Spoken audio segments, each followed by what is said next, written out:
Hello everyone, তো এটা হচ্ছে ডাল ভাজি, এটা হচ্ছে পরোটা, আর এটা হচ্ছে ডিম। তো আমি এখন বাংলাদেশের স্ট্রিট ফুড যেগুলো যেগুলো আমি সাধারণত হোটেলে খেয়ে থাকি সাত সকালবেলায় সবাই নাস্তা যেগুলো এগুলো নিয়ে জাস্ট আজকে একটা ভিডিও দিলাম।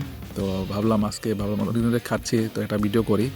তো এই যে পরোটা নিলাম, ডাল ভাজি নিলাম, তো ফেসটা একটু দেখাতে অসুবিধা হচ্ছে ক্যামেরার কারণে। তো এই যে দেখেন ডাল ভাজি মুখে নিয়ে করে খেয়ে ফেললাম।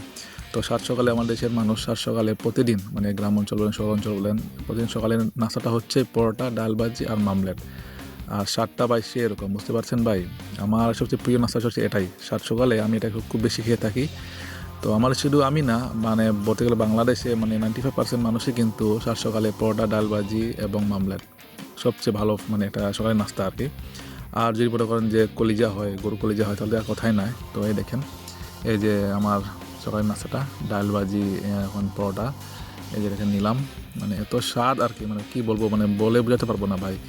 মানে স্বাদ, মানে আমি ভাবতেও অবাক লাগছে এই খাবারগুলা খেয়ে, মানে আমার এত ভালো লাগে। মানে আমার প্রতিদিন আমি শহরে যখন যাই একদম খেয়ে খেয়ে থাকি এরকম ডিম আমলেট আর এবং ডাল ভাজি, এরকম সরাসরি মুখে নিয়ে খেয়ে ফেললাম। তো আসলে আপনারা খাবেন, খেলে অনেক ভালো লাগে, কারণ আমার এটা অভ্যাস হয়ে গেছে, কারণ এটা আমি ছাড়তে পারি না। কারণ আমি যখন শহরে যাই তখন এটা আমার মানে রুটিনে থাকেই, সকালবেলা যদি শহরে যাই তো খাওয়া লাগে আমার। তো ভালো থাকবেন সবাই, সবাই ধন্যবাদ।